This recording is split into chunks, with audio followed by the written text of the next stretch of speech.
Dhaka.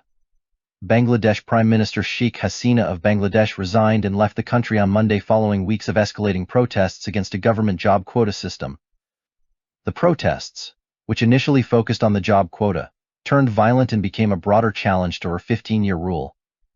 Thousands of demonstrators stormed her official residence, and nearly 100 people died in the unrest the day before her resignation. Hasina's resignation introduces further instability in Bangladesh, which is already grappling with high unemployment, corruption, and climate change issues.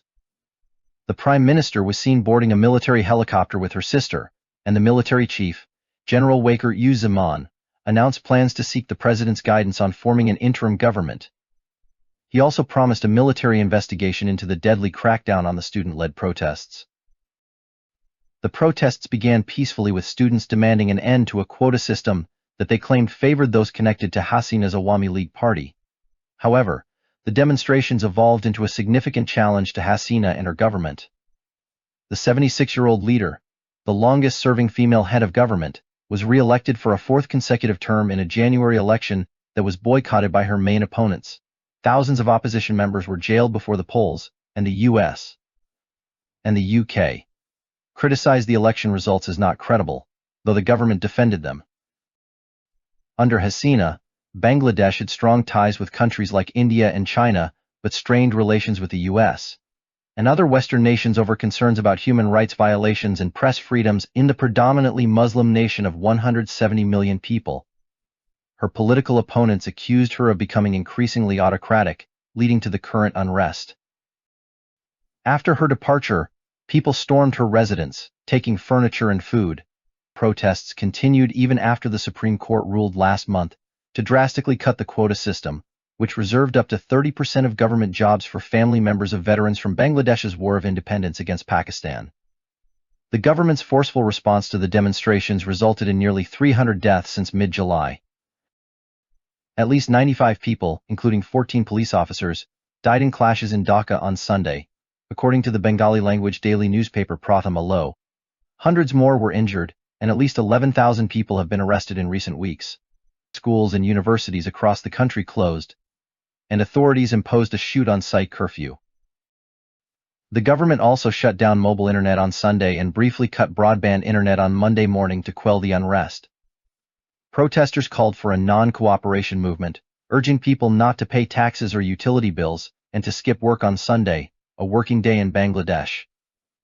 While offices, banks and factories opened, commuters in Dhaka and other cities struggled to get to their jobs due to halted public transport amid fears of violence. Hasina had offered to talk with student leaders on Saturday, but a coordinator refused and demanded her resignation. She reiterated her commitment to investigate the deaths and punish those responsible for the violence, expressing willingness to negotiate with protesters. Earlier, she had labeled the protesters engaging in sabotage and destruction as criminals, urging the public to deal with them firmly. Following Prime Minister Sheikh Hasina's departure, General Wakar Zaman, the country's military chief, stated that he had met with opposition leaders, including the head of the now-banned Jamaat-e-Islami party, and civil society members to discuss the formation of an interim government. The military is expected to play a crucial role in stabilizing the situation and ensuring a peaceful transition of power. The resignation of Sheikh Hasina has left the nation in a state of uncertainty. Many citizens are hopeful that the change will lead to reforms and a more democratic governance structure, while others fear that the power vacuum could lead to further unrest and violence. Internationally, countries are closely monitoring the situation. India's government has expressed concern over the stability of its neighbor, given the close ties and shared border. Western nations, particularly the US and the UK, have reiterated their calls for respect for human rights and democratic principles in the transitional period. The ongoing unrest and political upheaval have had significant economic repercussions. Many businesses have been forced to close, and the disruption of daily life has affected the livelihoods of countless citizens.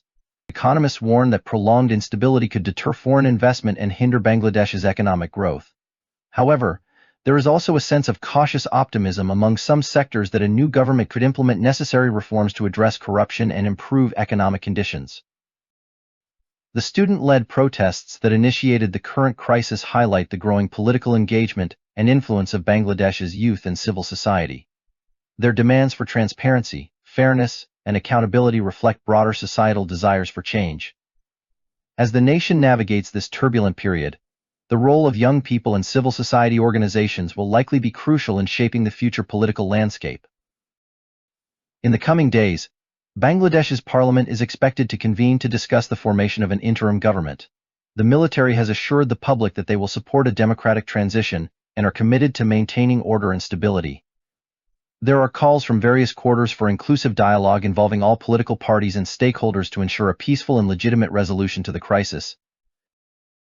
As the nation moves forward, the eyes of the world remain on Bangladesh, hoping for a peaceful transition and a brighter future for its people. Thank you for watching.